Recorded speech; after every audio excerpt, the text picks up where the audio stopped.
бауырларым, жақындарым. Ал баршаңызға қайырлы күн. Қалайда қалайсыздар? Көзіңіз сұрап жүрген рум-тур дәл қазір жасағым келіп тұр. Бізбен бірге біздің тамашалаңыздар. Дәл осылай кірген кезде бізде міне 10 шақта осындай күшті айнамыз бар. Бұл бізде потайной гардеробымыз. Яғни мына жақта келген қонақтардың киімдерін, өзіңіздің киімдерін жатырмыз. Енді бұл үйге жақында көшіп келдік. Жаңа жазып, заттарымызды өте отырасақ, өте жайымыз бар.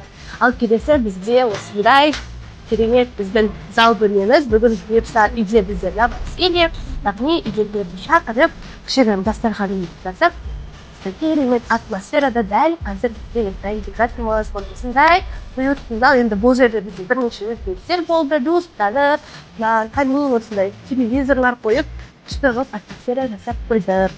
Ал ары қарай кетейік. Осы залдан шыққан кезде бізде осындай кең коридор. Яғни бізде коридор, ал мына жақта бізде кухня. Кухнямыз кішігірім, уютный. Мына жақта қонақтарыма қазір пеш дайындалып жатыр. Ал мына жерде балкон. Сіз білесіздер, керек емес, менің барлығын осы жаққа салып қойдық. Міне осындай уютный, өзінің шкафтары, өзінің мебельдері, керекті техникалардың барлығы қалған. Осылай кухнядан шыққан кезде ары қарай бізде осындай коридор жалғасады. Және де оң жақта бізде ол жалғас екеуміздің, Хадиша үшеуміздің осындай бөлмеміз. Бұл жерде өте кең, өте жайлы. Вид деген енді тауға өте әдемі. Күн қараңыздар, түннің өзінде қандай күшті. Мына жақта бізде үлкен шкаф, мына жерде Хадишаға телевизор. И бұйырса мына жерде енді менің өзімнің айнамен байлатын жерім болады. Иншаллах, ол уже процесте.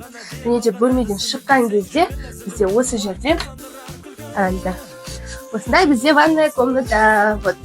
Алдыңғы квартирада бізде душ тұғын, мына жақта бізде ванна, осындай стиральный, кең, өте удобный. Біздің жаңа үйіміз осы. Баршаңыздың енді көбіңіз сұрап жүрдіңіздер, рум-турды сіздер үшін арнайы түсіріп жатырмын.